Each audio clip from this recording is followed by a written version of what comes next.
Yesterday, we only looked at the design of the app, but even then, we only covered the basic linear layout. Uh, so today, I'll actually explain to you how we were able to, uh, bring that design into the our app to be able to manipulate it. So for now, I'll just remove this stuff. So, as I told you before, in I believe the first day's lecture, that there is a file called Android Manifest, which contains the information about your app that the system needs in order to, in order for it to like understand what your app is doing, right? Like the manifest file contains information about your app's application class, which is the main entry point. This application tag, you can actually uh, override this the base class of your application directly. Uh, but right now we are not going to do that. But yeah, it contains information about your app, the permissions that your app is going to use, the activities that your app has, the services that your app will be running, and the broadcast receivers and things like that. Information about your app name, your app's icon, the theme, everything. So, the thing is, what happens is whenever you click on, now, let me actually run the emulator.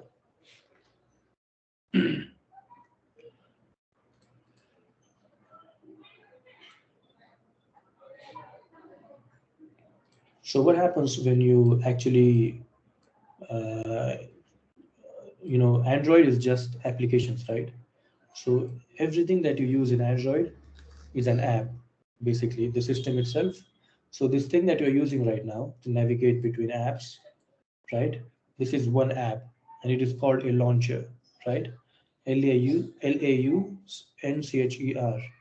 launcher, like you can see here in manifest file. So this interface that you use to navigate between to like this wallpaper and this list of apps, it is one app called a launcher. Then even the settings screen that you see, this is also one app, but it is a system app. Uh, so everything in Android is an app. So what happens is when you click on, let's say, your Hello World app, right? What happens is system looks into the manifest file and then searches for this intent filter, right? So the intent filter is basically it tells that this activity, or there are two actions, right? There is one action with an intent filter, and there is a category, right? So let me actually just uh, pull up the documentation real quick.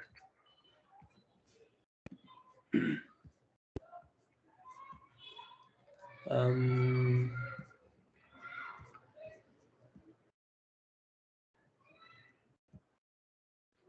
so now the thing is, like when you actually, let's say this is a messaging app, right? Let me minimize this. This is a messaging app, right? So I didn't like initialize it right now. But yeah, what happens is there are things like intent filters which tell the system, the Android system itself, that your app supports this kind of things, right? Like for example, if your application was a messaging one, right? Then you would write an intent filter to accept the type of data that your app, the activity takes. Like for example, if your app was a messaging one, you will tell there will be an additional field here called data. As you can see, Android automatically uh, recommends you three types of things. One is action, category, and data. So let's say you wanted to accept data of type simple plain text, right? What you will do is you will write a data like this, then you will tell mime type, and then you will tell Android that it is text slash plain. Now this is just a syntax, and you have to actually learn this when you create apps. But right now we don't need any data, the activity to have any data. So what happens is when you click in a launcher, right? So this is a launcher. This is another app. When you click it, what launcher does is that it goes to your manifest file, looks at the activity that has action main, right? And then it launches it because that is the activity where your app is starting. Now think of activity as the the UI part of your application. Now the thing is, you can have activities without UI. The UI doesn't really matter. Let me see. I see some messages, I believe. Okay, it's only showing like someone temporarily joined the chat. So think of activity as the UI part of your application, right? So if you see here, you can actually do like this activity. You can directly use activity itself, right? But the thing is, app compat activity provides you the latest the things that Google added, like toolbar and other things, because previously you had like something called action bar share log, I guess, and then it was replaced with like the normal toolbar that you see. But yeah, app compat activity is basically just a subclass of an activity. As you can see, it is a subclass of fragment activity, and fragment activity extends component activity. Like you can see, this is like just activities one after the other that are extended. But yeah, you use app compat activity in Android, but it is just a type of activity, I would say. So yeah, so this activity, there are four different things I told you in Android. The basic things, the basic components. One is activity, services, broadcast receivers, and content providers. Um, so the thing is, I won't be going into deep into the other three, like services, broadcast receivers, and content providers, because we don't actually have enough time for that.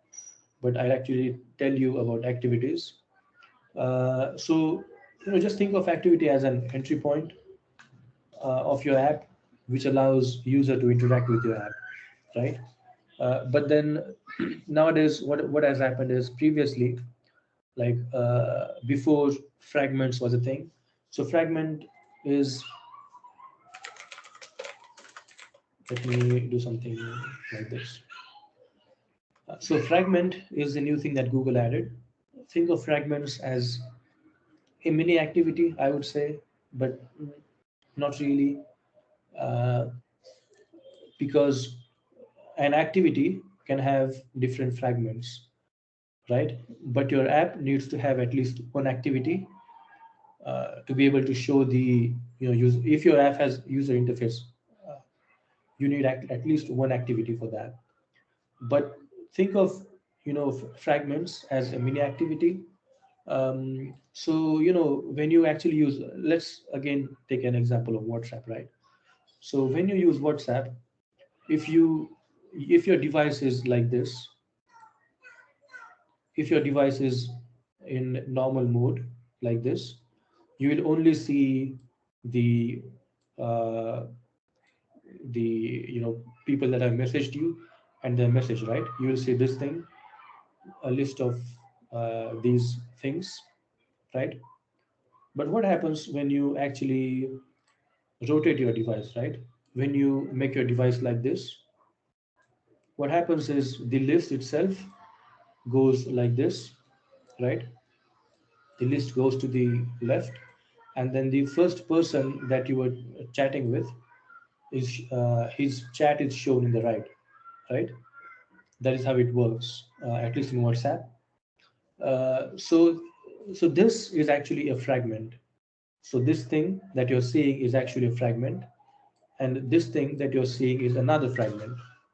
So an activity can have multiple fragments in it. And think of fragment as a reusable component in a reusable UI component. So don't think of fragment as is it muted? Yeah. So don't think of fragment as um, like a view, right? A view is completely different thing. A container is a completely different thing. For example, this is a view, right? This circle image view is a view. This is a container linear layout. This is a view. Text view is a view. So think of fragment as something that can show multiple views together, but it is inside an activity. So the hierarchy goes like this. So this is an activity.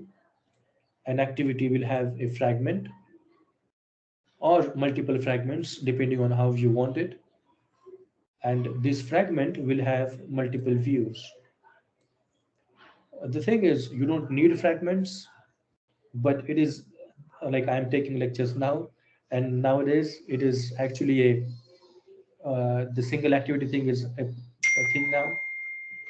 Let me see. I received a message.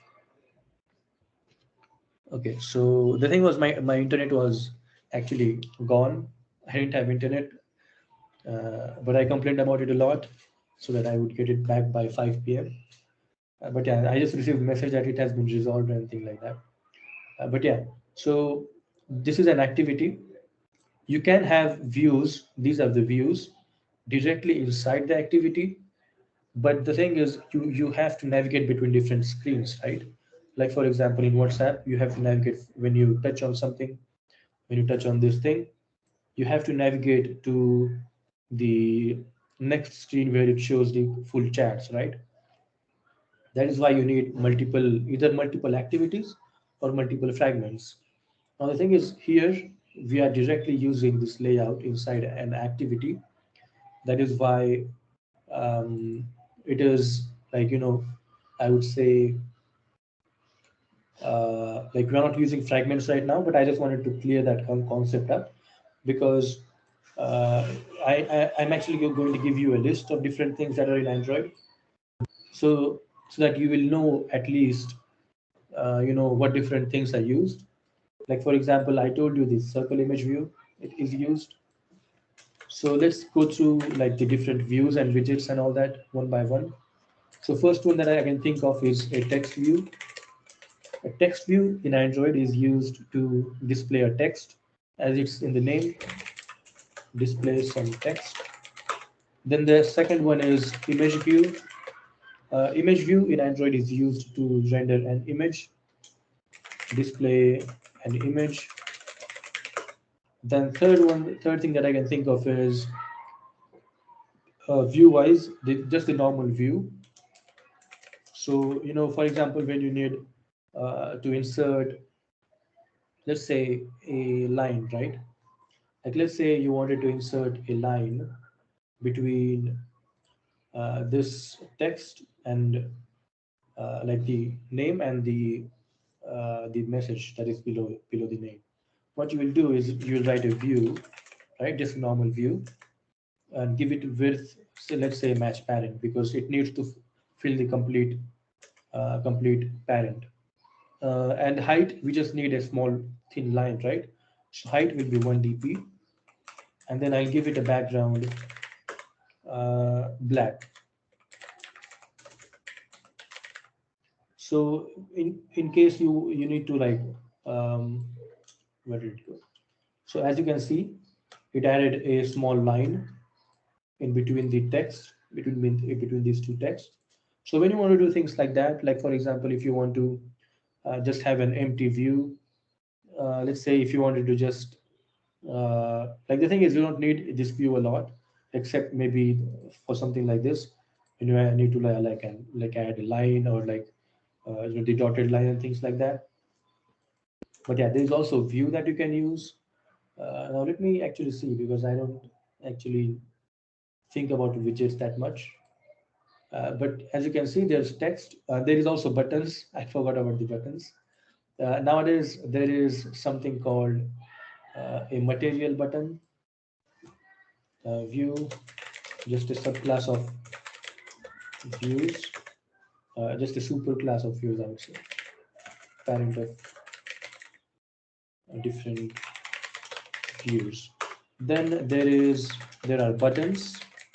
Now the thing is, you don't need to use buttons in Android to have the button functionality, because if you actually like, I'll again take the example of WhatsApp because I haven't used any other apps. You would think, but if you see in WhatsApp, the whole, the area, the image itself, the text itself, all of it is just clickable, right? It is not a button.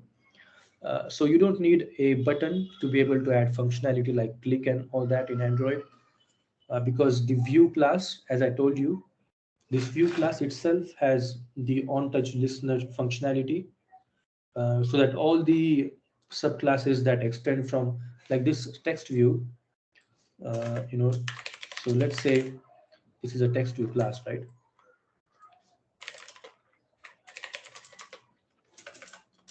Text is a text view,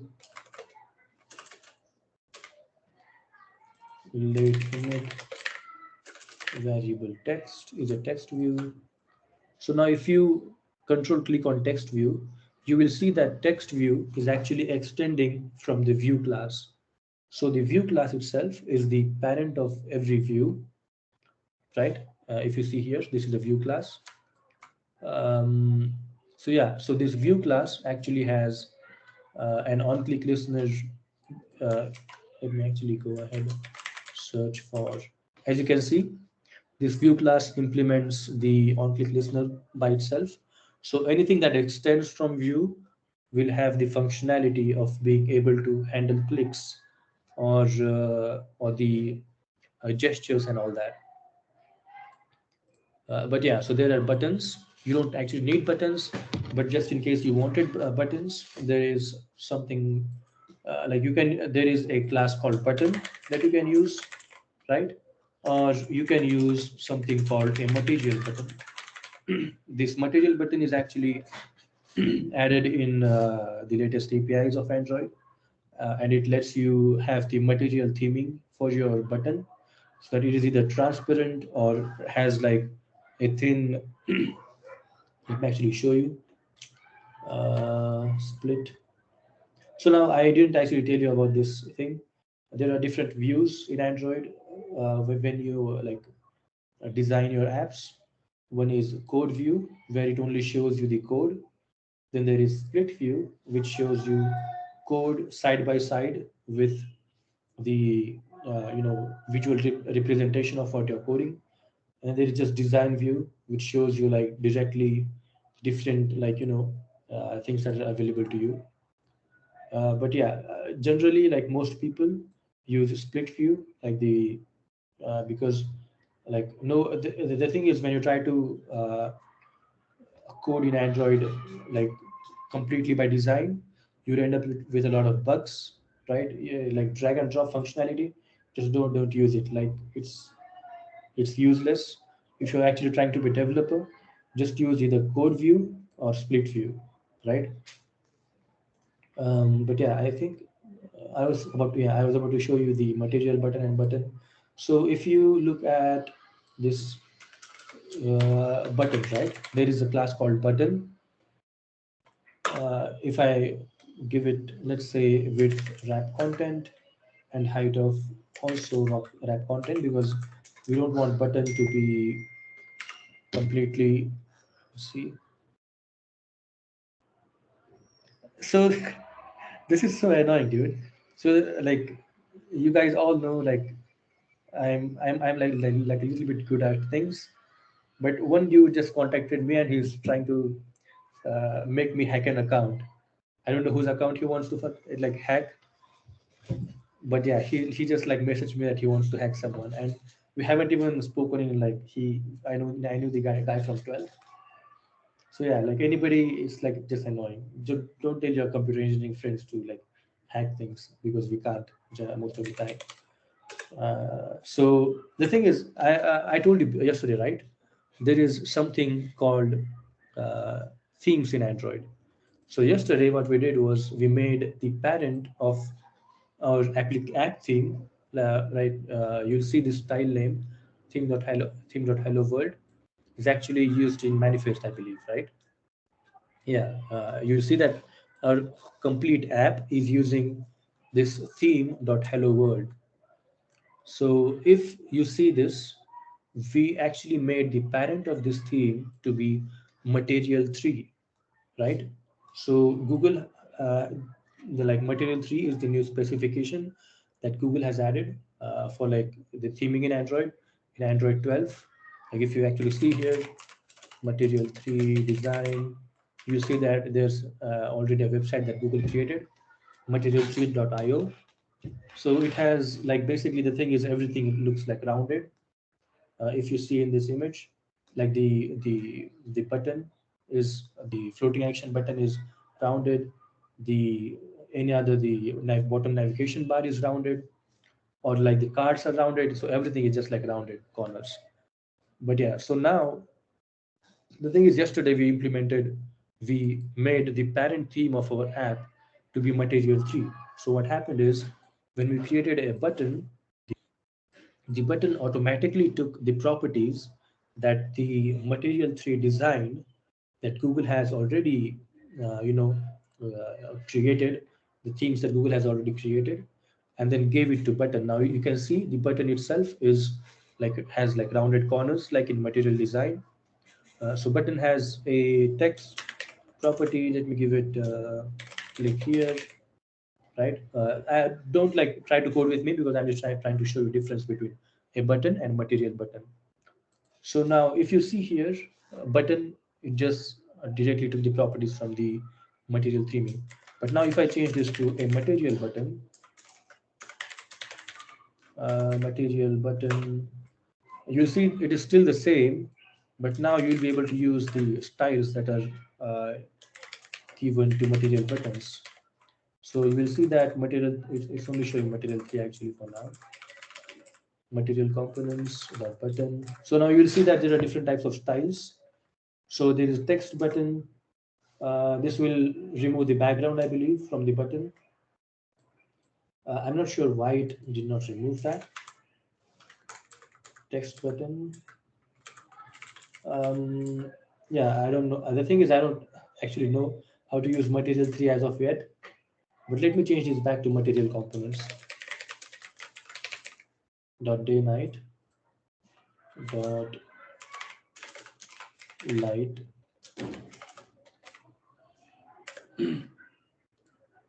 So you'll see that when I change this to our parent theme of our app to Material components, our button actually changed to like having the normal shape of button, like the flat button. So let me change the style again. Material components. Let me search material button. The thing is, I don't know the full path because you don't need to actually learn these things. You just have to find this. So if you check this, if you use text button now after changing it to material components, you will see that our button has actually changed to text button. There are different types of button styles. There's like text button. There's an outline button. In this outline button, you will see that there's a little bit of outline, like like a small outline around the button. There's also a transparent button, I believe. Uh, yeah, a transparent button is just a text button. It doesn't have any like background color and anything like that. But yeah, so there's the difference between button and material button. Like most of the time, try to use material design guidelines that Google has created, not the Material 3, because the thing is, a lot of people actually have really bad feedback about this Material U that Google has created recently, or Material Design 3. So just try to use the normal material theme. But yeah, there's a button. Then there are different things. The thing is, you actually have to Google these things. That is an important thing. Like whenever you are coding an app, you are not supposed to be learning all these widgets because they keep on changing all the time. Like The basic ones stay the same, but as your needs increase, you'll have to actually go through the documentation to look at what you're actually trying to use. So let's say you wanted to use a button, but it needs to be toggleable, right? So you just Google for toggle button, right? Toggle button Android, and then you will see that the developer documentation will pop up with toggle buttons, and then it will show you different types of things that are available, like toggle button, switch, switch compact, or compound button. And then you just go through the documentation. Like for example, toggle button has this checked change listener to be able to listen to toggles, right? So that is the way you do things when you're actually working on Android and any other platform. But yeah, so these are like the basic widgets, and you like actually have to look into them, because the thing is we don't have enough time in this lecture, or like we only have like what, 2 hours, 3 hours, uh, and that is not enough to cover like most of the widgets and the functionality. But yeah, today we'll be actually going through this list. We'll actually be using uh, this view that we created, and then creating a list from that view, right? So in Android, there is a thing called, now I already told you, right? Like we were actually on manifest. The thing is, there are so many things to tell you guys that I'm actually getting carried away. But yeah, if you see here, there is an intent filter with action main. So what happens is the launcher, when you click on your apps icon, it actually goes and it let me change it to material 3 because I actually need to try and try it out, you know. But yeah, so what happens is it goes into your manifest file and searches for your app's activity that is supposed to be the first activity that user is supposed to see, and it is told by this launcher, this category, right? Uh, this will actually tell like uh, the system that you need to show the icon of this activity in launcher. And there's also this main, which tells that when user clicks on this, then launch this activity. So what's happening is it is launching this activity called main activity, and the activity is just like the UI part of the Android. And then on create, now the thing is there's also different life cycle. This activity has life cycle in Android. So everything in Android has a life cycle. As I told you when I was making you guys aware of this profiler, which shows the memory usage of your app. What happens is when you work on apps, you have to worry about the life cycle of things, right? So when something, if you're an engineering student, you would know that there is something called memory leaks, right? So whenever an object uh, lives in a memory longer than it is supposed to live, then you will get a memory leak. So just like that, your activity has different life cycles. So like, don't try to save the activity in like static variables, because static variables don't get cleared from the memory, I believe, until the app's complete memory is wiped, I believe. But yeah, so there's this on create is one of the life cycle method of activity. Let's actually go through life cycle methods. You'll see that when you search for activity lifecycle Android, it will actually just show you the first thing that pops up. So this is the activity lifecycle. So the thing is, when we use on create method of activity, because that is the first thing that is the first method that is called whenever an activity is created, right? So this is where we need to initialize different variables, different views, and things like that.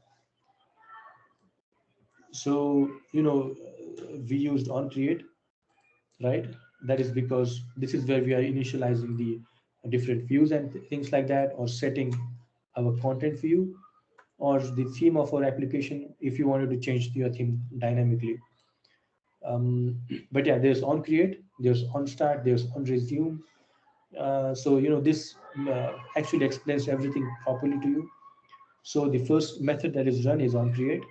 Then after that, on start is created. Then you have on resume.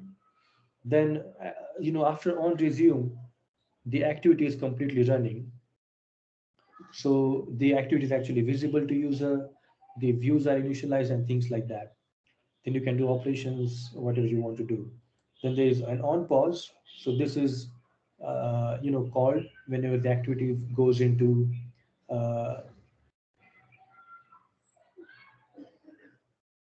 background, I believe, right? I'm not sure why another, yeah. So it says another activity comes into foreground. So on pause is called when, let's say, this is also an activity, right? So this activity comes forward, right? Something else comes forward. So the user is uh, away from it, the activity of your app.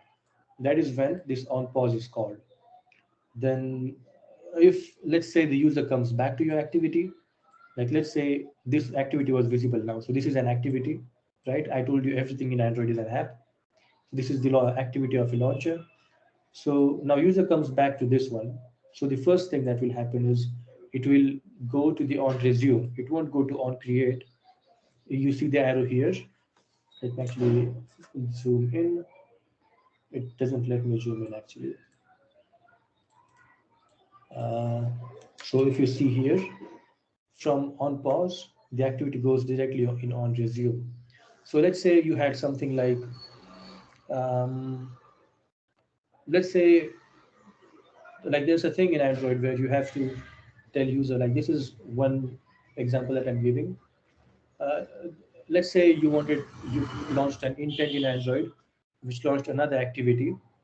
So for example, sometimes you have to tell user to uh, exclude your application from the list of applications that are supposed to be blocked in background, right?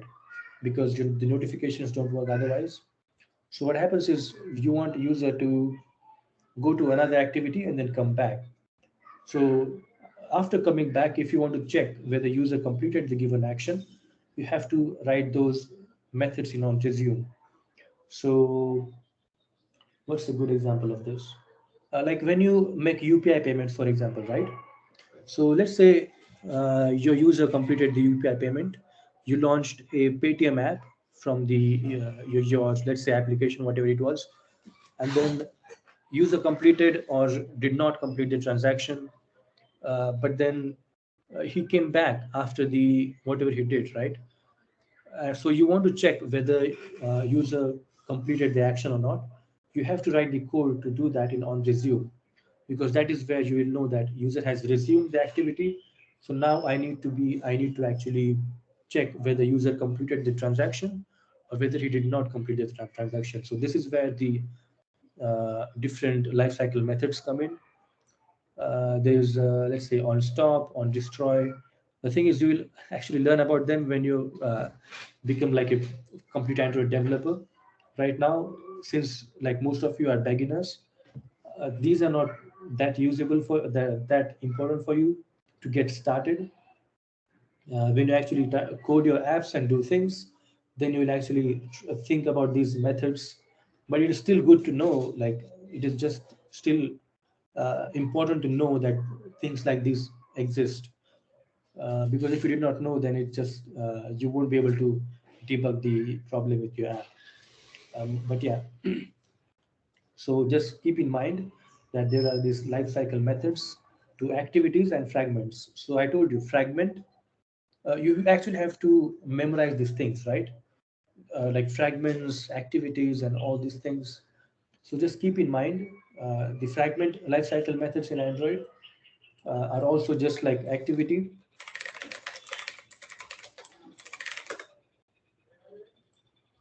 Uh, so you will see that it has this lifecycle initialized, created, started, resumed, destroyed. So these are different lifecycle methods of a fragment. So you also have to think about them also. But for today, let's actually just go ahead and like just create a list, because that's what I said we'll be doing today, creating a list from this view with different data. So in Android, there is a view called a recycler view. So what recycler view does is that it recycles the views, right? It is in the name. It recycles the views so that you are able to display lists. Now, previously there was something called a list view, but list view is actually very inefficient to handle like big lists. That is why Google created a recycler view, which shows. Now the thing is, this list, let's say, uh, there's like a simple explanation. Basically, what recycler view does is that it only renders views that are just enough to fill the viewport of your screen. So this is your screen, right? Now, if you estimate, let's say 1, 2, 3, 4, 5, 6, 7. So 7 such items can fit on your screen. So if the list has like 1,000 items, let's say you had like 1,000 contacts, right? So you don't need to show all the 1,000 contacts at once, right? You only need to show contacts are that fill your screen, and then you just need to change the data as you swipe through them, right? So that is where recycler view comes in. So what we need to do now is, first of all, we learned about creating a linear layout, right? So let's go ahead, create a new layout resource file. uh, now I would like you guys to do this with me. Create Give name, let's say, list item. The thing is, in while creating resource files, you're not allowed to use uppercase letters, right? So if you try to use uppercase R, like list item, it won't. It will show L is not a valid file-based resource name character. So you actually have to give name like list underscore item on in small letters. It will actually show you the root element also, which is constraint layout, which we'll actually be seeing right now, because yesterday we looked at a linear layout. Today we'll be looking at constraint layout and how to create the same list that we created yesterday. So this list that we created yesterday in uh, in constraint layout. So you will see that how easy it is to create the same thing in constraint layout, and then you will actually learn to use these different layouts properly. So constraint layout, Google created it to basically reduce the amount of nested views, right? So if you look into our view hierarchy here, you will see, in this code, you will see that there is a linear layout inside a linear layout inside a linear layout, right? This view hierarchy isn't flat. So what ends up happening sometimes is that it impacts the performance negatively. So what Google did was they created constraint layout. So constraint layout is something which works with the help of constraints, and the views depend on each other to find their position in constraint layout. So change the constraint layout's height to wrap content. So you will see that there's nothing right now inside constraint layout, and this is the same list that we're trying to create, but inside the constraint layout this time. So the first item, circle image view, just go ahead, control C that inside your constraint layout directly. So first thing that you need to understand about constraint layout is that the views that are added, they'll go to 0, 0 position. So they will snap to 0, 0. That is the top left of your screen. So if you see here, if you click on the warning, it says this view is not constrained. It only has design time position, so it will jump to 0 0 at runtime, right? So what they're basically saying is that you need to give constraints to this layout. So let's give it constraints, right? So the first constraint that we are going to give this view will be, we need to like, views have, in like most of the systems, views are basically just rectangle shape, right? Rectangular shaped things. So we need to give constraints to each of the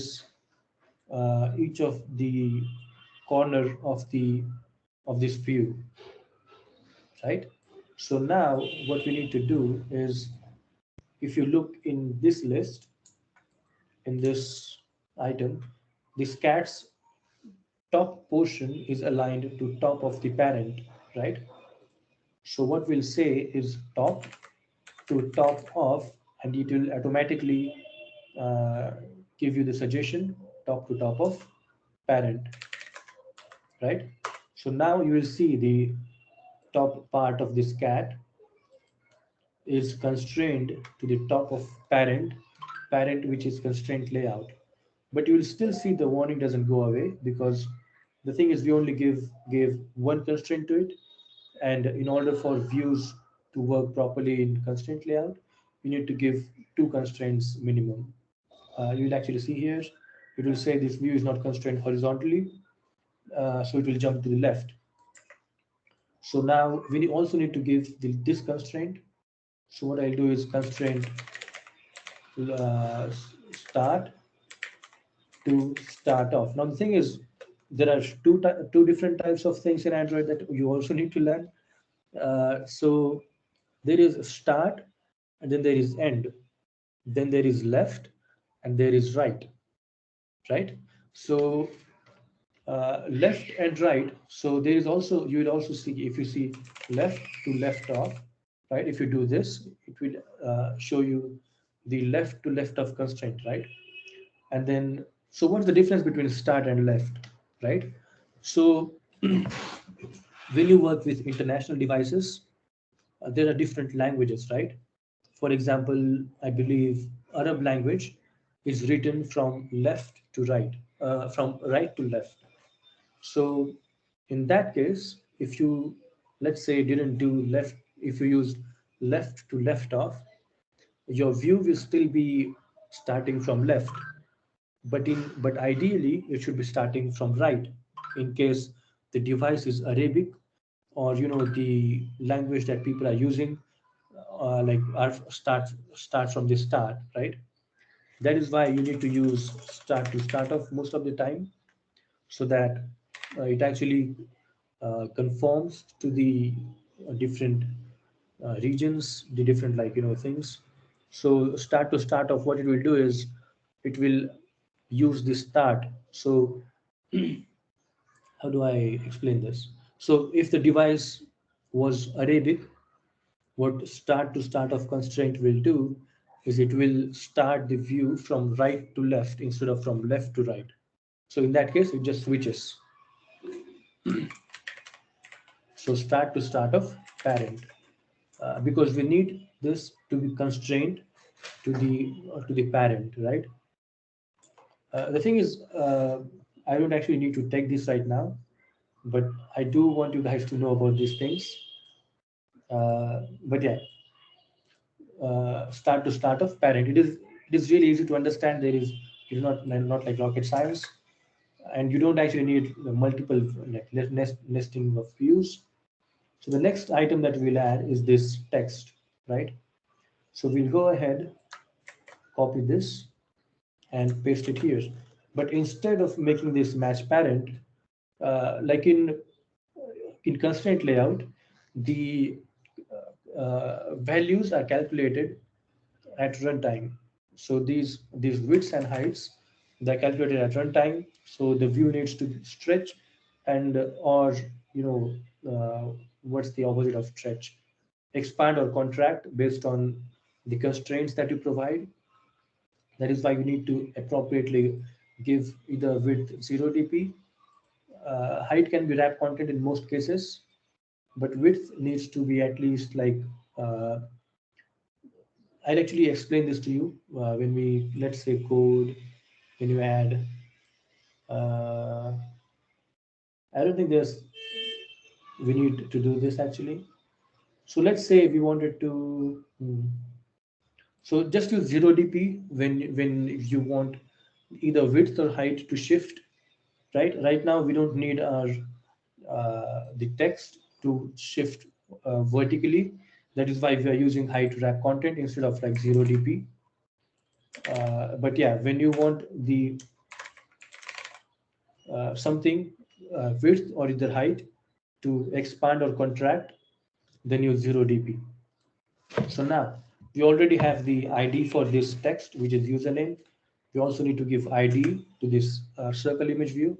So click on ID, type ID, and then it will show you ID as a suggestion, right? Just press enter, and then the first suggestion that it will show is add plus ID. So add plus ID is used to add the ID in the list of IDs. Add plus ID. This is an image, user's image, right? So that is what we added. Now we need ID because we need to tell this text view that you please just align yourself to the right of this view with this ID, right? So that is why we actually gave the ID to this. So I'll go ahead and tell this constraint start, right? To start off. Now the thing is, it will show you to start off to end off. We need to constrain the start of this view to the end of this view, right? So what that is what we'll do. Constraint start to end of what is it? What do we want this view to align to the end of to the end of this cat image, right? So at ID slash user image, right? Now notice that we didn't use that plus ID here. We used at ID slash user image because we are telling we are not adding this ID to the list of IDs, although it will still work even if you do add plus ID. It still works, but I just it's not a good practice, I would say, when you do things professionally, right? But yeah, so now you will see that this text previously it was at the start of the parent, but now it is to the end of this image, right? Then it will still not give the warning will still not go away because we only gave it one constraint. So the another constraint that is height based will be we need to tell what the top is aligned or the bottom is aligned to. So you need at least two constraints. One is either right constraint or left constraint or start constraint or end constraint or top constraint and bottom constraint, right?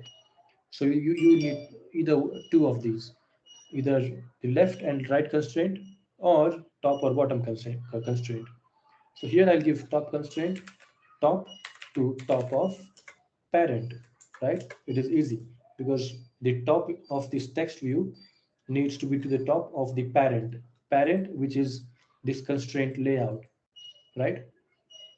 So now the warning will go away and the text, you will see the blue dot of this text is aligned at the top of the view, to the top of the parent. Now let's go ahead and add the second line. I'll just control C and control V. This time uh, we need the width to match the width of the things. That is why we'll do 0 dp width. And I'll go ahead and start adding constraints. The thing is, you can use constraint layout. You can like drag and drop things, but that is not a good practice. That is why I'm not going to teach that to you. Drag and drop is always bad in my mind. Like it is always bad most of the time because you're not able to control things. So yeah, we're not learning like bad habits here. Because you can do this. I can show you, even if I don't want to show you, but I'll still show you. You can like drag the left corner of this to the right corner of the image, and then you will see that constraint start to end of is automatically added. But yeah, I don't want you guys to learn it like this, because it is a really bad practice. Because when things get separated in views, you won't be able to like properly understand what's happening if you like give these constraints just using drag and drop. So constraint start of this text is to the end of this cat image. Then this top of this text should be at the bottom of the username, right? So the top of this text is at the bottom of the username. So let me give it an ID. ID will be user message, user latest message. So I'll give it constraint top to bottom of the this image, this username, right? At ID slash username. So now, as you can see, the text shifted to the bottom of this image.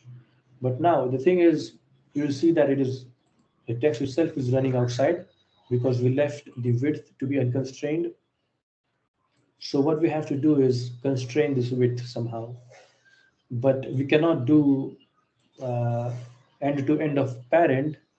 We can't just because the thing is there are items after these two items, so we have to add those items too actually before we can give constraints to this.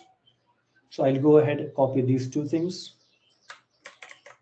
copy this text to actually first, then paste it here and give it constraints just like before. So what is this text? The first time text is aligned to, so its end, it's the start of this text is at the end of this uh, username, right? The start of the time, the start of the yeah, you can ask questions if you have them up until now, because this is like pretty straightforward, I would say. But then, if you still have questions, you can drop them in chat box. But yeah, so the start of this text should be to the end of this username. So that is the constraint that we'll give, start to end of what? To end of this text, right? So what is the ID of this text? Username at ID slash username. So you will see that it went to the end of this username. But now the thing is, we want this text to be at the end of the parent, right? We want to align this to the end. So what we'll do is align the end of that text to the end of parent. So constraint end to end of, and then click enter. To end of what? To end of parent. So that now this, you will see the text has shifted to the left. Um, then what constraint is remaining? Start, and we only gave, as I told you, you need at least one of the two, right? At least one from start, or start and end, or at least one from top and bottom. So let me give top constraint 2. So this top is to top of the top of this text is aligned to top of the parent, right? Top to top of parent. So now the error is gone. Now let's copy this text view, the next text view, and then do the same thing there. So the top of this text view, this text, this 3, top is at the bottom of this time. So that is what we'll say, top to bottom of this time. So we didn't give it actually an ID. So let's give an ID at plus ID. Text will be user text time, right? When you text it. So the top will be to the bottom of at ID slash user text time. Then the end of this 3 is to the end of parent, right? So end to end of parent. So now you will see that it went to the end. Then the bottom, now the thing is these two are attached to like with each other, right? So what we need to do is we need to give constraint either to this one, uh, either to this text, this time text, or to this one, so that it tells that to constraint layout that I'm either at the bottom of this one or either at the top of that one. So that's what we'll do. We'll give constraint bottom to this one, bottom to top of this one, 3. So let's give it an ID. Uh, ID will be user text message number, right? So bottom to top of, so the bottom of this one is to the top of this text number. So now this is constrained there. And now we go back to this one, the message, because as you can see, the message is going outside the screen. We don't want that. We want the end of, we want to constrain the end of that message. So let's say constraint end to start of this time, right? Because we don't want it to be at the start of this text. But yeah, let's go ahead and constrain it to the start of the time. But the thing is, you will see that for some reason, this text view isn't expanding completely, right? So what we actually have to do is remove one constraint. The thing is, when you actually practice these things, you'll be able to do this really quickly, um, because it is only like 4 constraints that you have to give to different views, like constraint top, where the top is at, where the bottom is at. But I will actually have to remove the start constraint, right? So that it goes there. And now we need to give a constraint to the bottom so that it goes, it switch, it's like what we say, it shifts the complete thing at the bottom. So we'll give a constraint bottom to bottom of parent. So what will happen is these two will shift down, because what's happening is constraint layout is pulling. Let me actually just explain it quickly. So what's happening is the top of this view, right, is being pulled by constraint layout from top, whereas the bottom of this view is being pulled by constraint layout from the bottom. So what ends up happening is that the views, they end up shifting in the middle of the screen because they're being pulled from both sides, right? It is like I would say the easiest explanation. Um, but yeah, if we actually give the top constraint to this text time, right?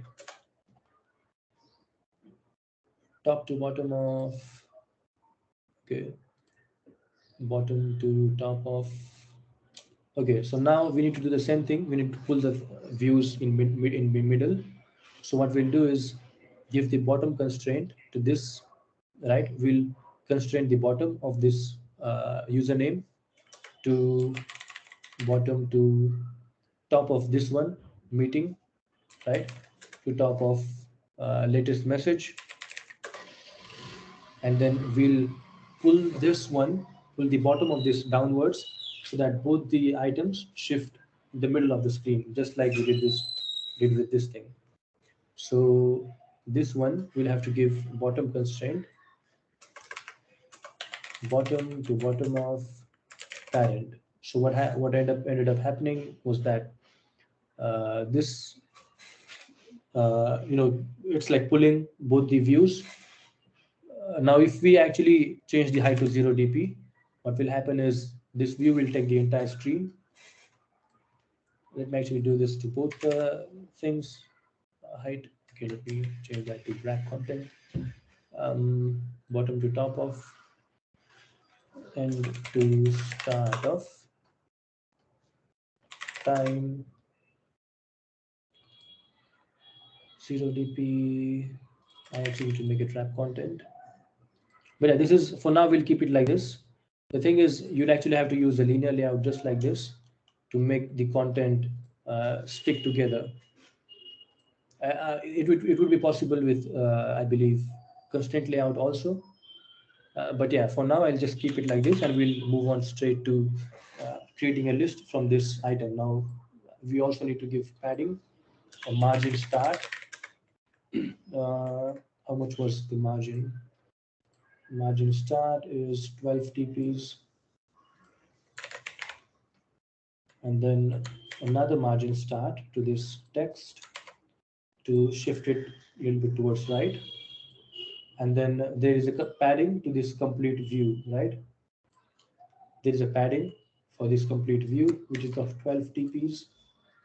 We'll give that to constraint layout, so the items are uh, more like padded, right? So now let's go ahead and use this list item. Now, let's do one thing actually, right?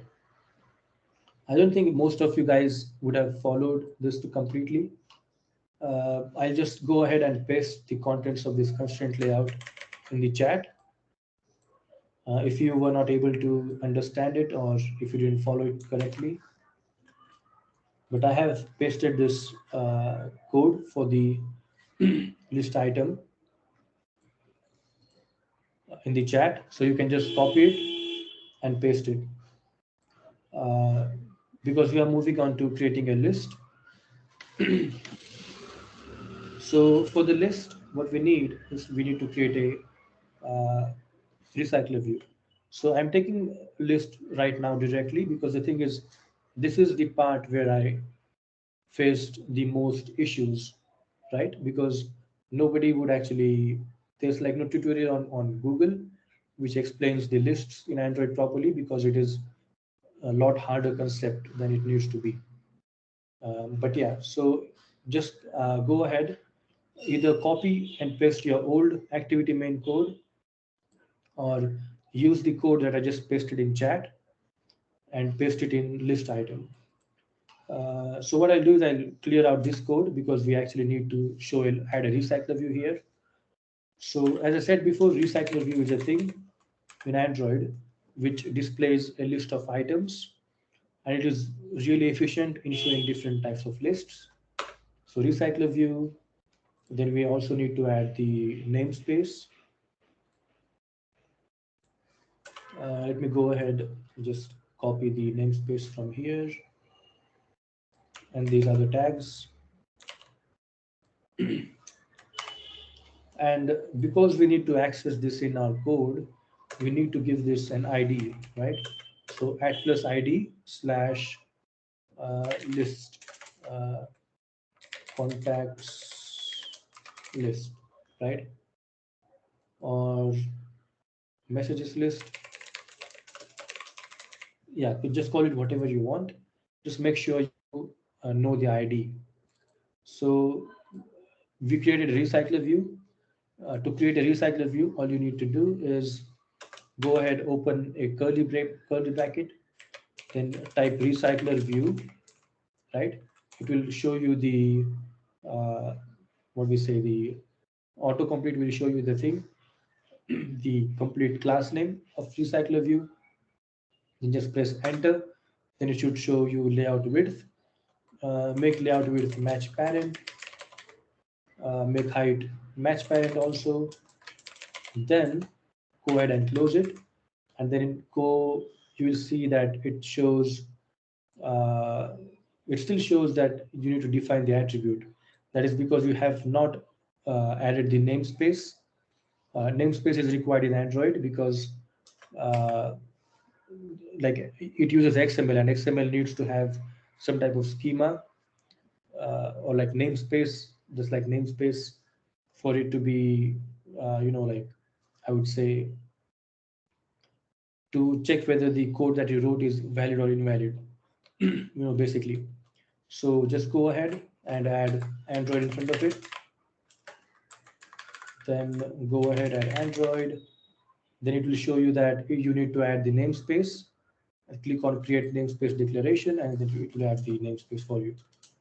But like most of the time, just go ahead into different like different layout, copy like namespaces and the height and width from there, and then do things. So now we created a recycler view with ID messages list. So now we need to use this recycler view in our activity.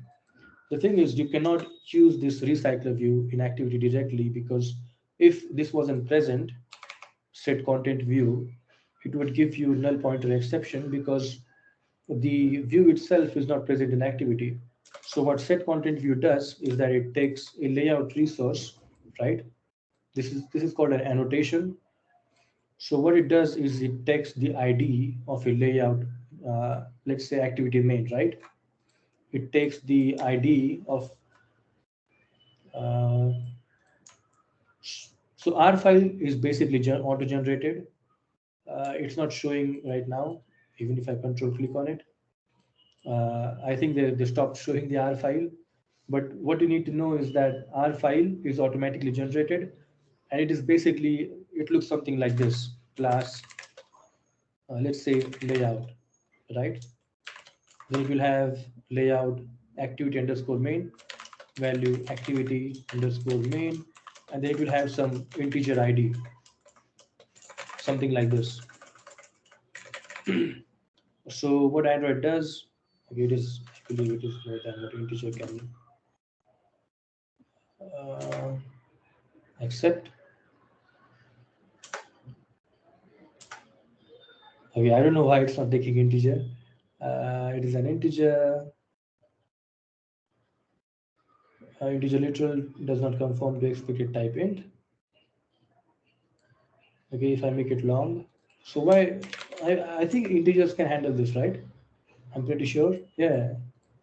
So yeah, so the ID will be something like an integer like this. Then there will be another class called, let's say colors, color, and then it will have the colors that you added in here, right? Purple 200, it will have some ID, something like this, right?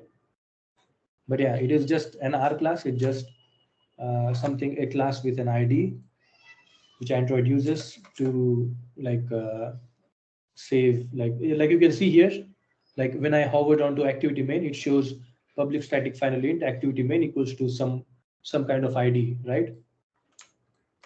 But when I like actually control click on it, it will just go to the activity main, the resource itself. But yeah, so set content view, what it did was it set the view to your activity. So let's say if you wanted to set list item, so this item as the view, what you will have to do is go into activity and set list item. And if you run the app, it should show the list item as your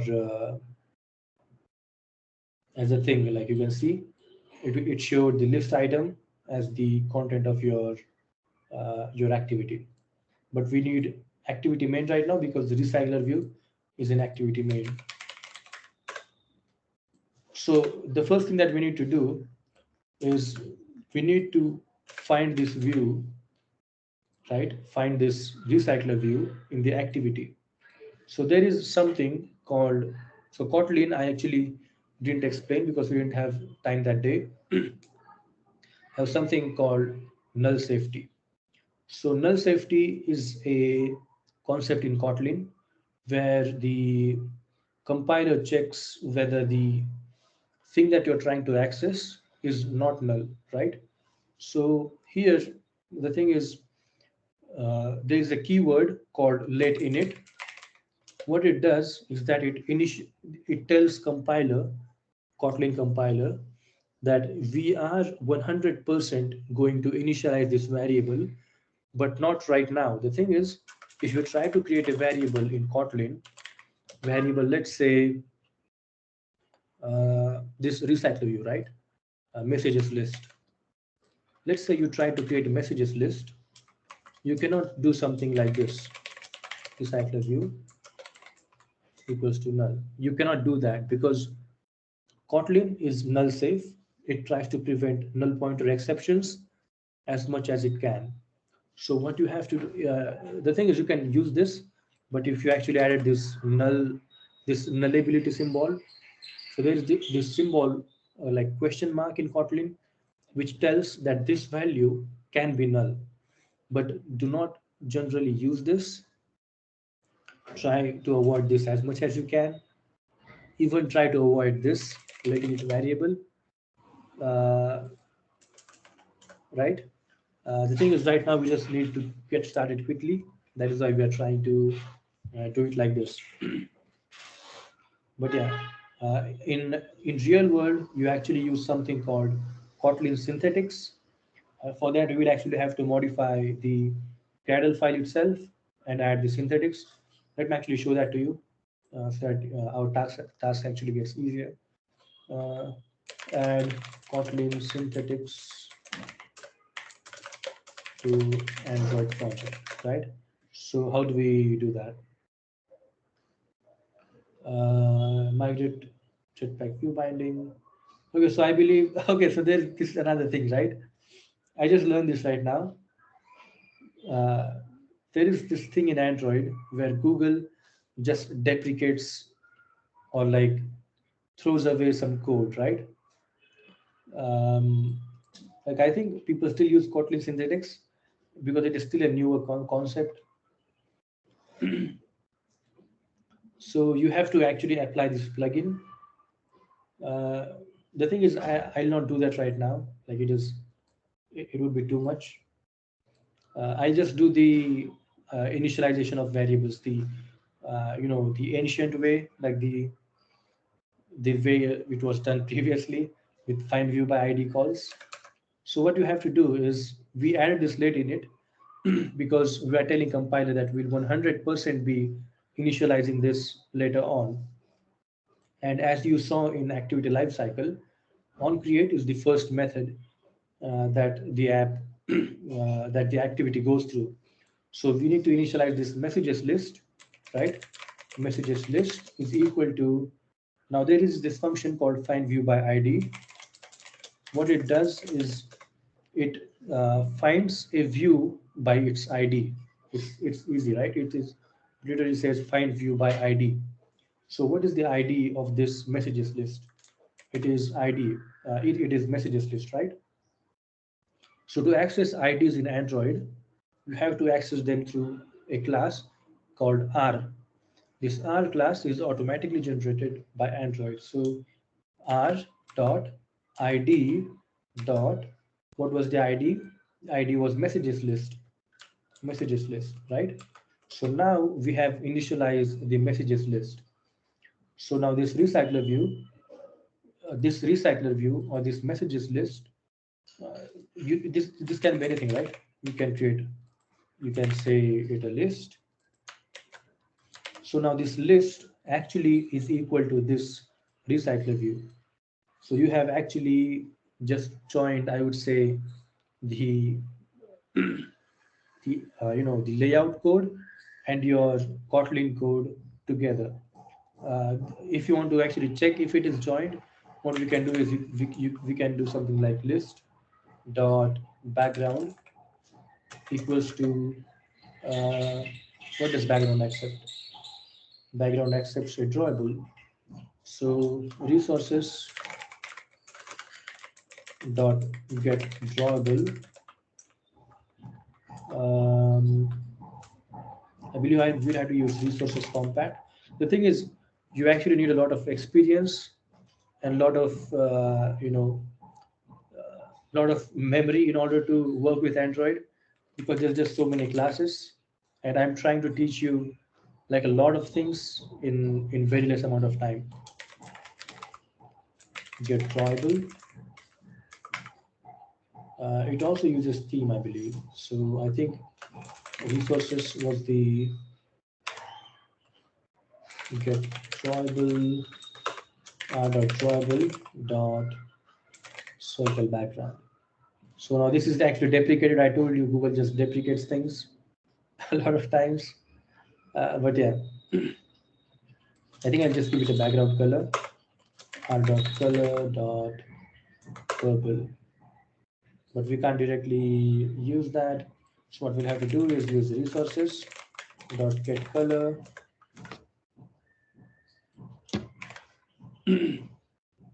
Okay, so I'll give it a height of 200 dps. So it has fixed height because right now there is no content in the list. So it will be just it will look like nothing. So now if we run this app, you will see that the background color of this list changes to this purple 200, right? It is because we actually like put together the recycler view from the layout, and we, I would say, initialize it inside your activity. Like, I'm not sure how to explain that properly, but yeah, what we did was we found out the view by ID, and then saved the value of this recycler view inside our list variable. So now in Android, in order to create list, you actually need in order to create list using recycler view, you have I would say uh, two, three different things you need to learn. One is creating an adapter. Second is creating a view holder, and third one is using a layout manager. So let's go ahead, create a new Kotlin class called recycler view adapter. So now this recycler view adapter needs to be, now you actually have to memorize this, right? Because this is the only way I would say in Android to create a list. You can use list view, but generally I would say don't use list view because it is really janky and Google has, like, I would say, just given up support on it, I would say. But yeah, so okay, my button actually came out from my keyboard. Let me insert it back.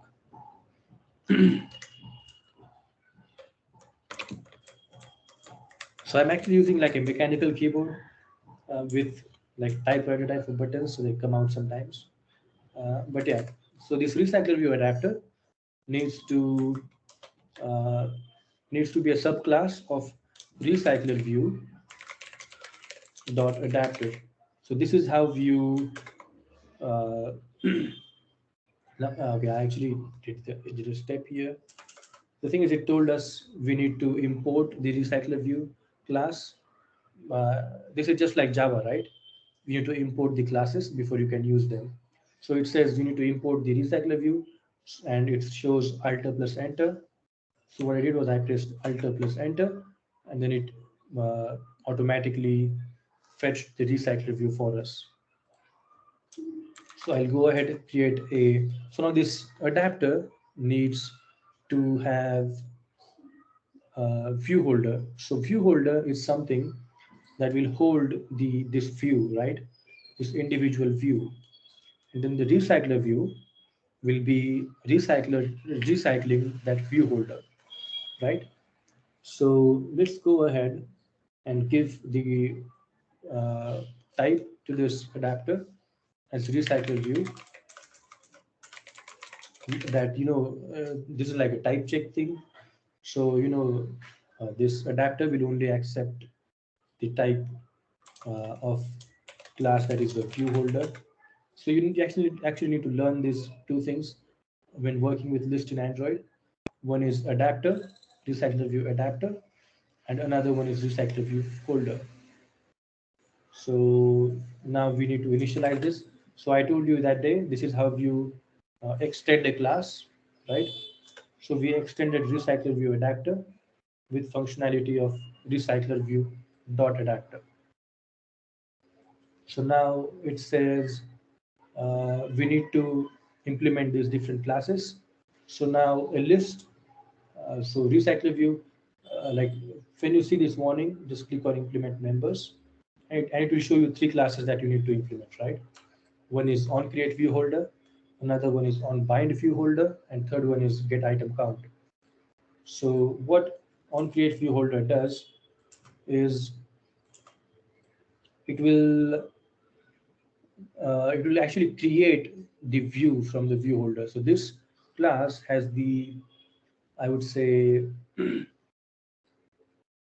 ability to create, to inflate the view so that you can pass it to a view holder, because the view holder needs to accept the you know, the view itself, so that it can, so this thing, the view holder needs to accept this thing in order to work on it, right?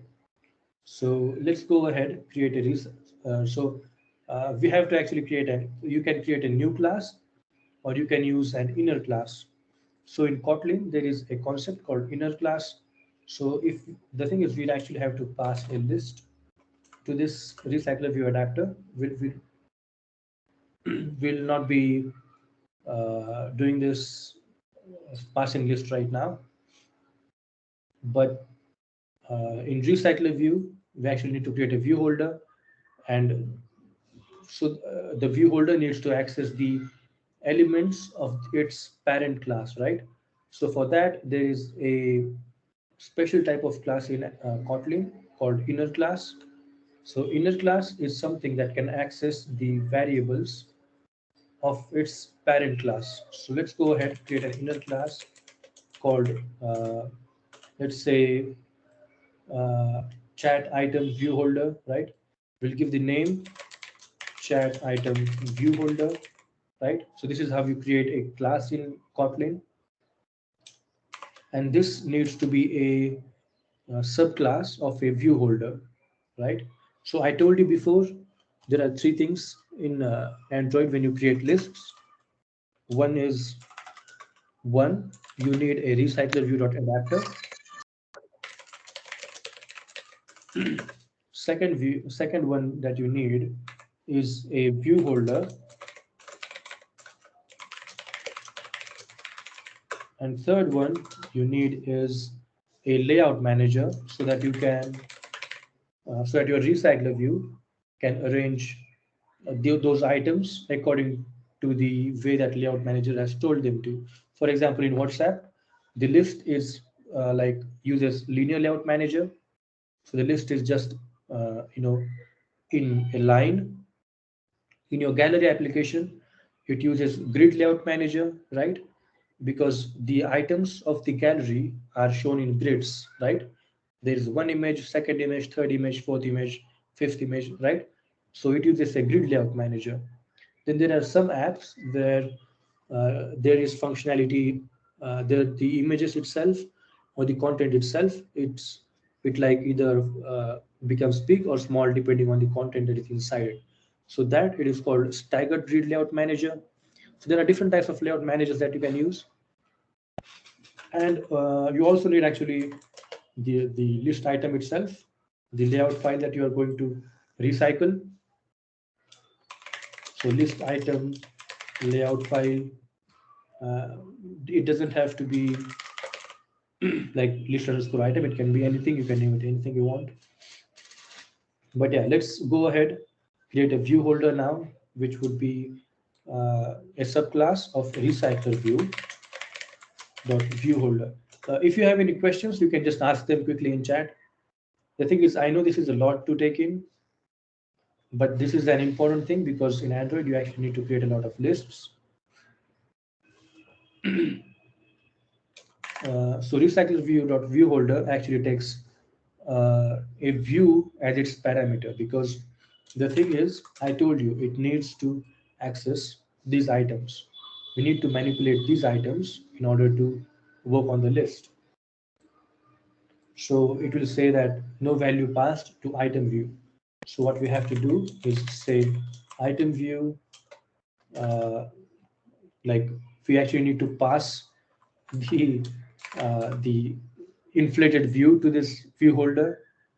So this needs to be a view. So what I do is create an item view, which is a view, and then pass it through the constructor to view holder, right? So this is a construct, like this is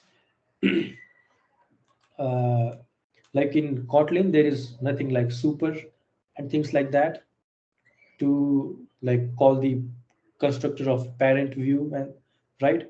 So what you do is you take the item view directly to the constructor of the class and pass the same variable. So this is just a variable, right? So pass the same variable to the parent of its superclass. So that is what we did. What we did here.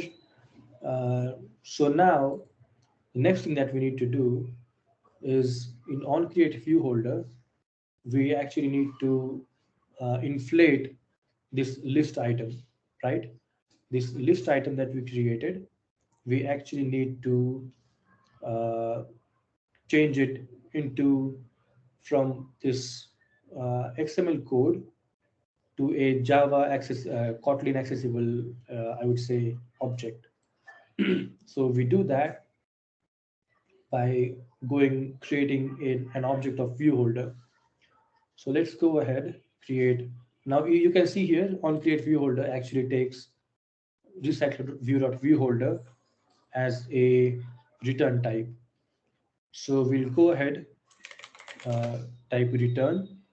Then what we are returning is this chat item view holder, right? So chat item view holder.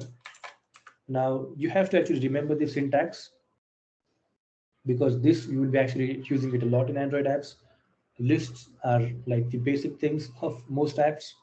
And the thing is, Google somehow, even being such a huge company, I don't know why the logic of creating lists in Android is so freaking hard. But yeah, this is the way to do things. So just like keep in mind, you need four things: recycler view.adapter, right? So recycler view.adapter, which takes recycler view.view holder, recycler view.view holder, right? And then a layout manager, which tells the recycler view how the items need to be arranged in the list, right? It is pretty hard, but when you create list like two or three by all by yourself, you'll understand this quite clearly. So now we need to actually return this view holder so that it can be bound inside the recycler view. Now let's go ahead actually create a view holder. Now the thing is I actually forgot the syntax for this. So let's go ahead and use documentation. Uh, the thing is I'll actually show you one of my project. Uh, Open recent. Actually, I'm not using it right now, I believe. It is in my Mac actually. So the thing is, there is this new thing called view binding, right? In view binding, what Android does is it automatically creates uh, Kotlin classes from these layout files, right? So that to be able to like understand all of that, I'll have to have like a really long session. And because the thing is, these things you cannot learn in like 4 days, I would say. That is why we might actually extend this seminar by a lot. But let's actually do this at first. So let's actually go ahead and see the syntax of how to inflate a view, right? The thing is, I actually know the syntax, but I'm actually trying to show you how most of the time it works. So recycler view Android, right? Let's Google recycler view Android. Then let's go ahead and see the documentation. So you will see that in even in documentation, it says the same thing. You need a view holder, right? Then you need an adapter, and then you need a layout manager, right? So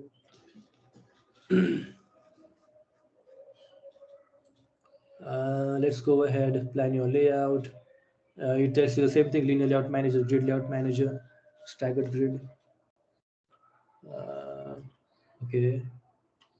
So yeah, if you see here in Google's documentation, it will show you how to create a view that can be inflated in your view holder.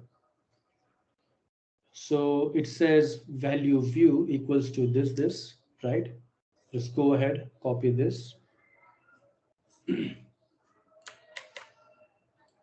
and paste it here.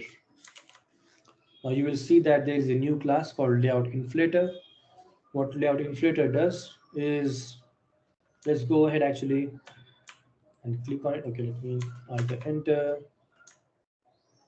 from parent.context, then layout file that we need to recycle, which is list item, and then parent, and then chat item view holder. So now this is so what layout inflator does is, let's go ahead Google that also. Uh, the thing is, it's hard to find words to explain these things.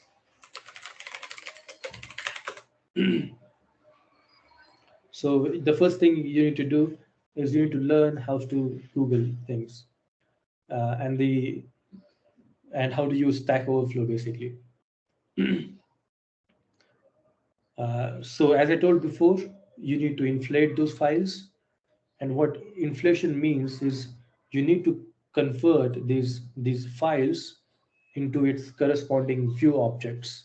So just like we did in our main activity, we did we converted this recycler view into an object that we can access, right, by using find view by ID function. That is what that is what this layout inflator is doing. In this answer, you can see the layout inflator class is used to instantiate the contents of layout XML into their corresponding view objects. So what this layout inflator will do is it will change this circle image view into a circle image view that is accessible in Kotlin, right? So that is like the basic explanation.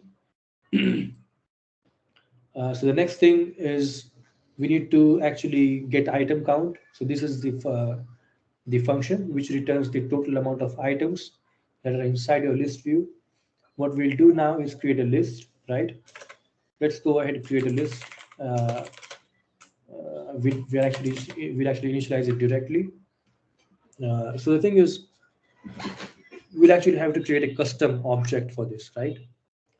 Uh, a custom object which holds this image, this text, this timing, and the amount of messages, right? So to do that, let's go ahead and create a new Kotlin class. This needs to be actually a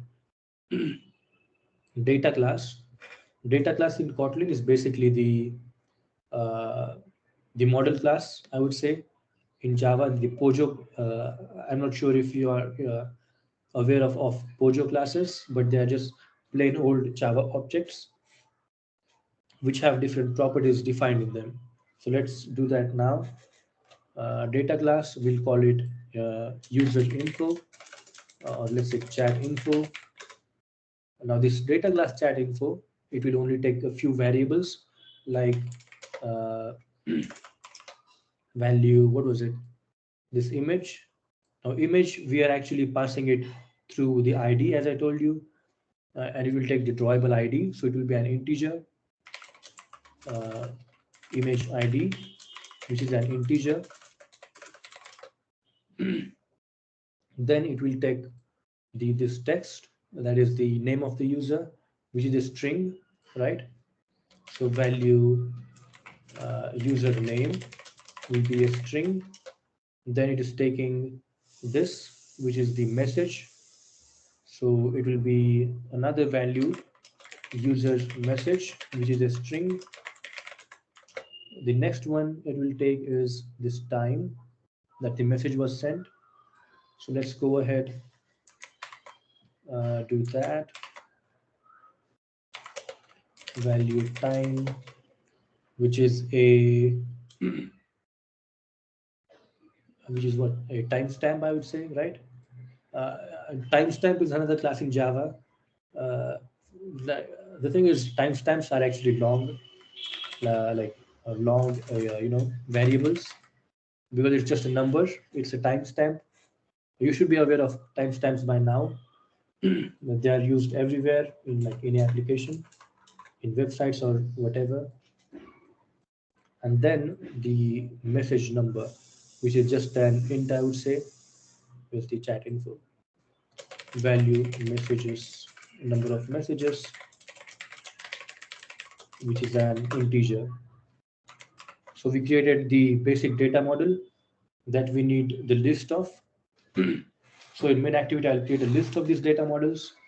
In real application, you would actually have to fetch this data from your server. So, but right now we are just initializing data. Tomorrow we'll see how to fetch it from server. That is one important thing. Then we'll learn about the background thread and whatnot. But yeah, for now we'll create it directly in our code. Variable list items equals to is an array list of this data, this model, which is chat info. Then we are actually initializing it directly. So array list of chat info. We created an object, and there is this method called apply, which you actually use. Let me just go ahead and show you what apply method in Kotlin is. So apply is just an extension function in Kotlin, which like you can use different. There are different like these extension functions. I don't think we have actually time to explain all of this. I'll maybe explain it tomorrow to you. But what apply does is after you create an object, you don't have to add elements into the objects one by one. You can just use the list type. Like, if this was like normal, if this was Java, you would do it like this. Like you can do it the same way in Kotlin. I actually do it the normal way, right? List items dot add. So that is how you add items in a list, right? Add with add function, chat info. So you don't have any new variable in Kotlin, just like Java. Like in Java, you would have done this new chat info, but that is not the case. You just directly initialize the value. So image ID is r.drawable.cat.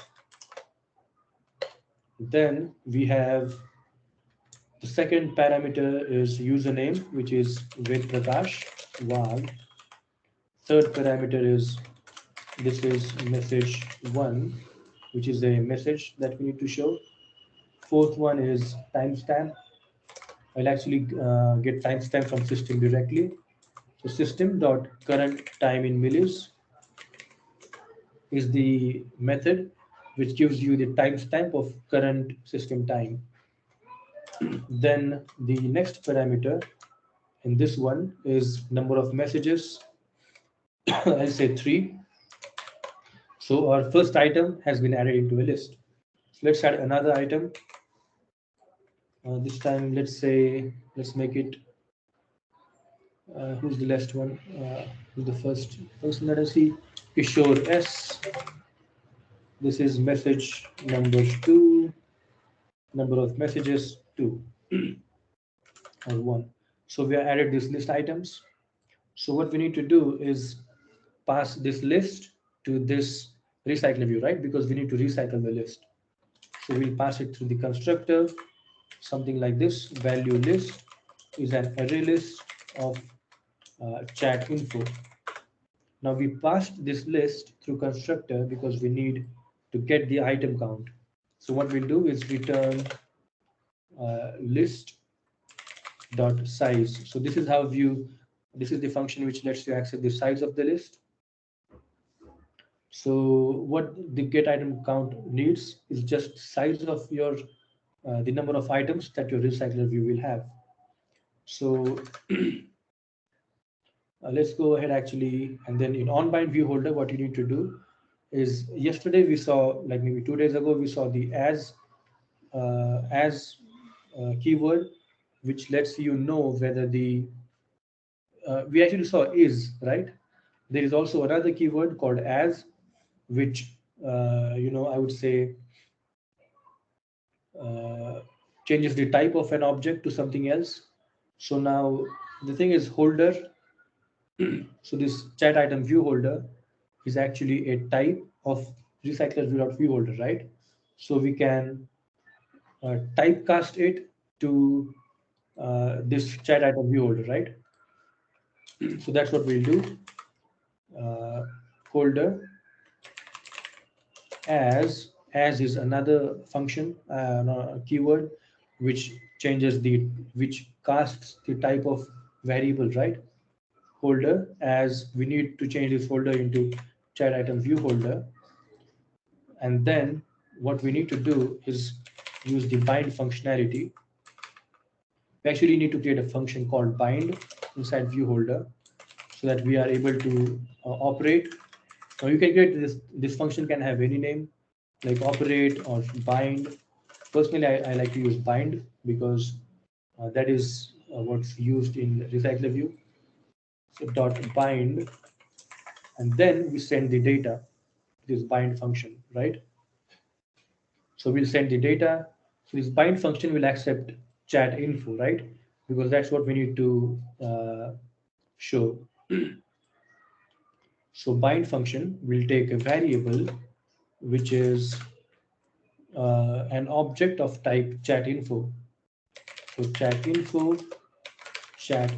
right? So now through onBind view holder, we get the position of the item, right? So through its constructor, through its not constructor, but through its parameters, we are getting the position of item. So what's that?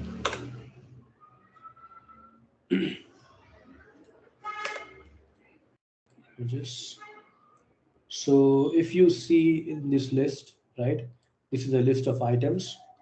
So on bind view holder, what this on bind view holder sends is the position of this item, right? So if the item that the list is showing is at number one, it will send the number one, right? So what we need to do is send the item that is at position number one to this view holder so that it can bind, it can operate on it. So bind, what we'll do is get the list item, right? So list dot get item at position, right? Because recycler view is already giving us the position of the current item. So now we can access the item directly inside our recycler view. So let's go ahead and do the find view by ID thing again. So we are already getting the item view, right? So what we need to do is go ahead, item view dot find view by ID. So what we are doing is we are finding the item with an ID in this item view, which we already inflated from this list, right? That is like a simplest explanation. So let's go ahead, create a variable. First variable would be this username, right? Username, variable username is a text view because we need to operate on the text view, right? Item view dot find view by ID. And now how do we find the ID? With r dot id dot username, because this is the ID that we're trying to find. Then let's do this again once more for this latest message, right? Let's go ahead, create a variable called latest message, just like this one. Variable latest message is a text view, right? Which will be item view dot find view by ID r dot id dot latest user latest message, right? So this find view by ID function actually returns a view, right? You can see t extends view. So this find view by ID can return anything that is a view. um, But yeah, latest messages. Then let's find this image, which is the circle image view, as you can see. So you will have to create the type of object, which is circle image view, user image, which is a circle image view, equals to item view dot find view by id, r dot id dot, what was the id of this image? User image, right? So we have the id. So let's go ahead. What else is remaining? This timestamp, and we'll actually see this. We can actually to do this later, but for now, let's actually assign the variables directly. So username dot text equals to, now we already sent this list item to this one, right? To the view holder, right? With the bind function. So all we need to do is chat info. We already got the object, and we need to access the property of that object. So chat info dot username. So we are just assigning the text to the username text view from the text that we received from the list item. Let's do the same thing. Latest message dot text equals to chat info dot user message. Then now, in order to, as you already know, yesterday we saw this circle image view has a property called source, src. So that is what we need to access. I'll remove image from here actually, so that you guys are able to see it properly. That we are actually assigning it through code. So user image dot source set, what is it? Source, it's not working. Let's go ahead. Background. I believe you use Droidr. No? Is dirty, is enabled, hovered. Let me actually go into documentation of circle image view and see how it's directly set up. Set bitmap, vector drawable. Scale type is center crop, disable the fill animations using It doesn't actually tell in the library itself. So let's actually go ahead and try to set drawable, I guess. Yeah, so set image drawable is the function, I believe. Set image drawable. For that, you will need a drawable. Now, to get drawable, there is पूजा पाखरीच्या बहिणीचा ना रे पूजा पाखरीच्या बहिणीचा चकना पाखरे एका लक्ष पैसा.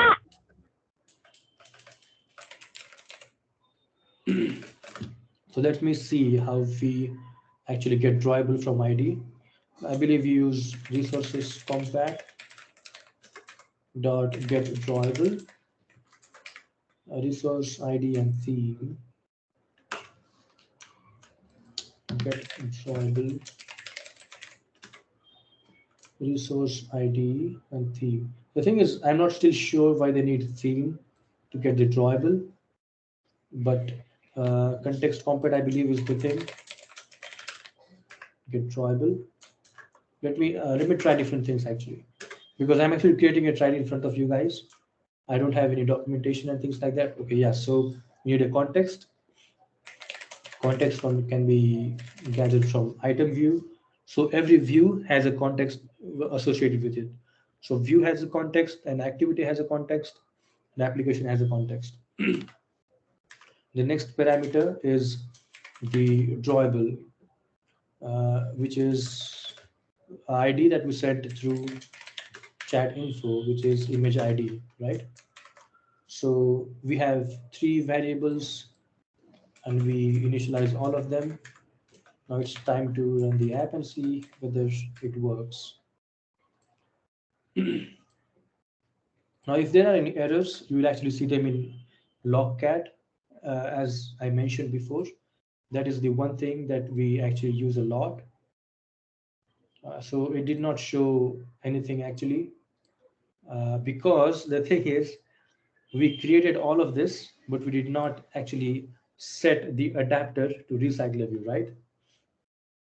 So you'll actually see this inside the logcat. Let me go ahead and search for recycler view. You'll see when you search for recycler view, it actually says no adapter attached. So what does that mean? The thing is, we created all of this code, but we did not attach it to the recycler view. So let's go into our main activity where we initialize our list, and then let's set the adapter to this list, right? To this recycler view. So list is actually a recycler view. So now there's a way to set adapter. So list dot set adapter. The thing is, we're using Kotlin. Uh, Now there's another thing with Kotlin where they don't use setters and getters for objects. They just directly convert it into, like, for example, this adapter method isn't just adapter. It is actually set adapter in Java, but Kotlin has automatically made it just adapter. Adapter is equals to, we need to create an object of this adapter, recycler view adapter, recycler view adapter, and then we are passing a list, right? So this recycler view adapter is getting this list as a parameter through its constructor. So we already created a list of items, which is list items. Let's go ahead and send that. So now the recycler view has adapter. Now there is still one more thing remaining. You will still not see any items, or maybe it will crash, but let's see. Yeah, you are still not seeing any items. Now why is that? I told you before, there are different, you need three things, right? You need an adapter, you need a view holder. We created these two, but there's still layout manager that is remaining. So Android, Google has already created layout managers. So in our case, we are using a linear layout manager, right? So to set layout manager, what you do is list.layout manager is equals to linear layout manager. So Google has already created this class for us. So the thing is, you can use this linear layout manager. I told you there are two types of ways of arranging items linearly. One is horizontally, another one is vertically. So by default, if you don't use this orientation property which is shown in second, Anuja has a question, I believe you can ask. uh, but yeah, required context. So context, I told you, every view has a context, every activity has a context. So in this case, we'll be using activity context, right? Because it is in the activity. So in order to use activity context, just pass the activity itself to this, right? So now it will be using a linear layout manager, which is vertically oriented. Just go ahead and do that, and you will see now the items are loaded when we run the app, because we set up the items. Now let's say I add another list item, right? If I add another list item, this time who's the Pankaj Adole is the person that I see right now. Pankaj Adole, and the message is um, no longer has access to the chat. Okay, I'm not able to copy it, so I believe I just need to paste it, I guess. Type it. Has temporarily joined the chat, right? That is the message. So now if I run this again, right? If I run this again, you will see that it added the Pankaj also in the list of items. So this is how we basically create a really long list in Android. So I don't know if WhatsApp has like the uh, underline at the bottom of the chats. Yeah, so WhatsApp actually has a small, uh, you know, I told you, if you can use a view to do that. So let's go ahead and separate these items with a. I'll actually be adding this code as a drive file so that you can go through it later. But let's go ahead and add the small underline thing that divider that WhatsApp has. Like, let's see, in this image,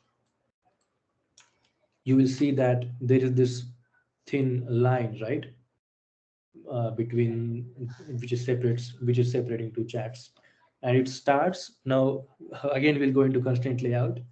So now this line starts at the end of this image, or it starts at the start of this text. You can put it any way that you want, and ends at the end of parent, right? So let's go ahead and do that. Let's go ahead, add a view which has 0 dp width, because we want it to expand according to our constraints. So height will be 1 dp because it is like a really thin line. I actually make it 10 dps, so it is really apparent to you guys what I mean by that. And then background, I'll set it as at Android darker gray. Now, as I said, the start of this view is the end of this view starts at the end of this image, right? So let's do that. Start to end of this image, right? User image. So you will see this view has this view that you can see. It's ending at the image. It's starting at the image. Its end is this line ends at the end of parent. So let's do that. End to end of parent. So now its end is constrained to the parent, as you can see. Now this line is below this text, right? This number. So let's go ahead and do that. Top to bottom of what is it bottom of? It is at the bottom of this user image.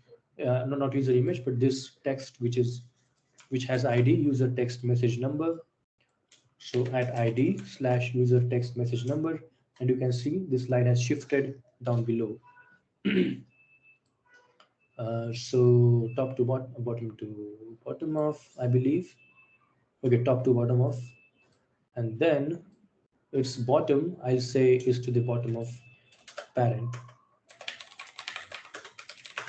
because it is the uh, like the most I would say the end of the items.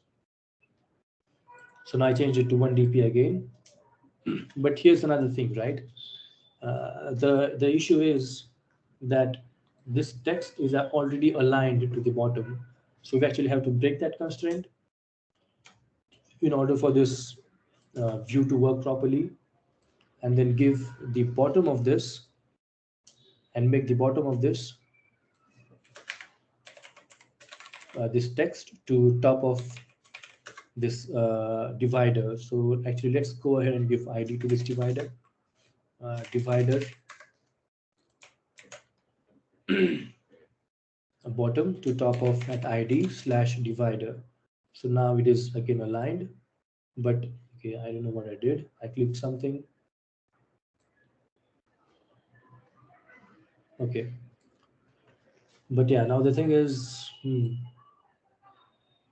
it is actually the top of this is not actually at the bottom of this. So let me actually go ahead and delete that constraint too. Uh, I think it's just at the bottom of everything, and the thing is we already have given padding to this constraint layout. So we actually need to give individual padding, which is padding start, padding top, 12 dp, padding end, 12 dp, because we need this I believe, what is it? this line to be at the bottom of everything. Then we need to assign a padding to this also, to this image, right? Constraint to this image, not padding. Constraint bottom to top of at id slash, what was the id of this underline divider. So now it is actually at the bottom of this. Now we'll also have to give a margin bottom to this, so that there is like a space between the image and that, and the divider. So now you can see we have the divider line there. But again, as you can see, the divider doesn't start right from image. There's also a little bit of margin there, right? So what you have to do is you have to give margin between the image and the divider, start of the divider. So let's go ahead and give the margin to divider itself. So margin start will be 12 dps, I believe is the, we need to bring it in line with this one. Yeah, so this one has margin start 12 dp. So now if we go ahead and see, the underline itself starts at the start of the text. So now let's go ahead and run this. We could have done this another way actually, where we could have said the start of this line is the start of the text, right? So now you can see there is this thin line between the messages. And now there's also another thing, you can add foreground to the views itself. So let's say you wanted to add like the ripple effect, right, on touch.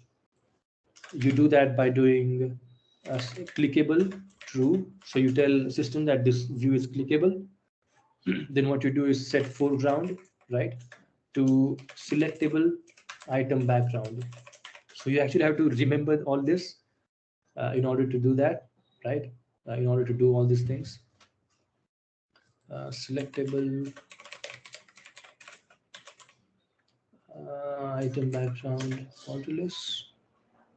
Actually, I think it is from, the thing is this thing was added when Android added something called a render thread. A render thread is something that was added in Lollipop, which allowed smoother animations because all the animations were sent on that thread. So it is another concept, like another, like, really deep concept that I have to explain. But as you can see, it says that this will not have any effect on systems below Android API level 23. But yeah, let's run this and you will see when you touch this, it will actually have a ripple effect. Like when you touch, you can see that it is actually having like a ripple effect. I'm not sure if Microsoft Teams will show that. Yeah, it doesn't show actually. I'm actually looking at my laptop. I'm clicking on this and it is like rippling, like where you touch, it ripples, like how the water ripples, it's having that effect. But yeah, so this is how you create lists in Android. So if you have any questions, just quickly ask them, because first thing that you need to understand is you have to actually learn this. You have to remember all of these steps because you're actually working with a framework. This is not like a language itself that you can just like uh, become good at. You actually have to remember all of these things. But if you have any questions, just quickly ask them, because we are already 10 minutes over our time. You can unmute yourself, I believe, or you can ask them inside the chat. I'll actually just go ahead and zip this code also, so that you can actually access it. Android seminar. Let me delete yesterday's one and compress. But yeah, if you have any questions, you can just ask them. I believe the coordinators have already sent you the link to the form. So make sure to fill out the details there.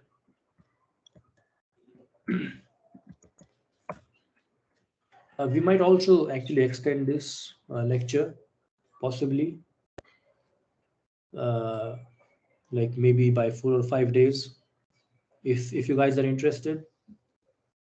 in like learning more in depth about things, because it is already really hard to like explain all the things, all of these, like different things, like in 4 days and 2 hours. But I actually, let me just go ahead, upload this on Google Drive.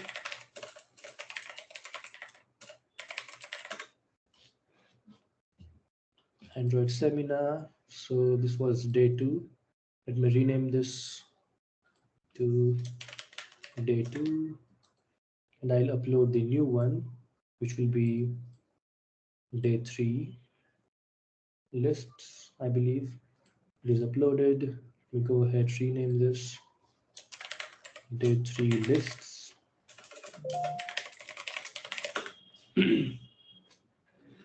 I'll also go ahead. I think this is the folder itself is accessible to you guys, so you should actually be able to access the whole thing right now. Share. Anybody with the link can view. So let me go ahead and paste the link in chat. I'm spamming the link in chat right now. But yeah, if you have any questions, just make sure to drop them in chat, or you can ask them by unmuting.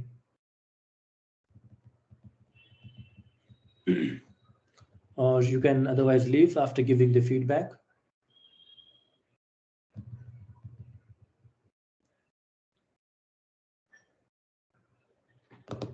Participants can unmute their mic and ask the queries if any. Yeah, because recycler view is already a really hard concept to understand.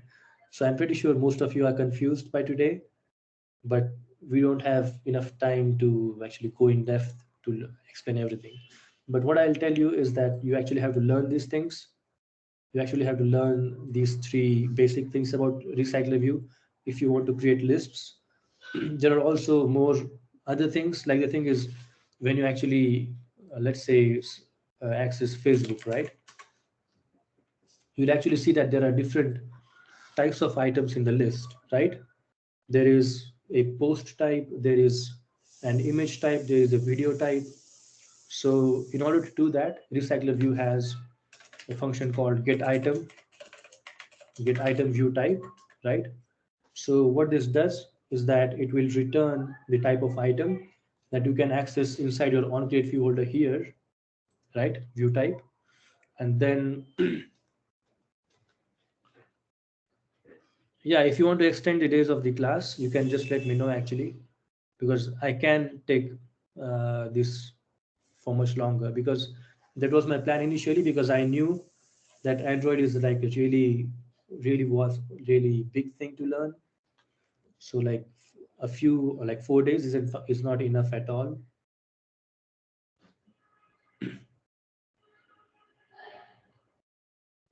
But yeah, maybe you can give. I think you guys have a WhatsApp group. Maybe you can drop there if you want to. You can ask there if you want to like extend the lectures or seminar or workshop. But yeah, there is also this thing called get item view type I told you, which lets you do that, like Facebook, to show different types of posts and then have different types of objects and things like that. The thing is, I don't have my project right now.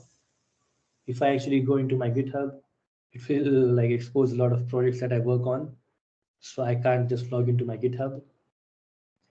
But yeah, let me see actually. The thing is, I'll have to log in because this is my other account that I'm using right now. If you don't have any questions, I'll just stop sharing actually, um, and you can leave after feedback, I guess. But yeah, today's lecture is like complete. Thank you for staying till the end. But yeah, So much, sir, for having this session. This mhm. hands-on experience is helpful for all the participants here. Also, the participants, thank you so much for staying till the end. The feedback form is sent in the group. Kindly give your valuable feedback. Also, if you want to extend the date of the workshop, then please put it in the group as well. Thank you so Yeah, much. because right now we are only taking really basics. We are not going in depth about things. But if you need to extend, just let me know. But I will end it here now. Thank you. We'll see you tomorrow.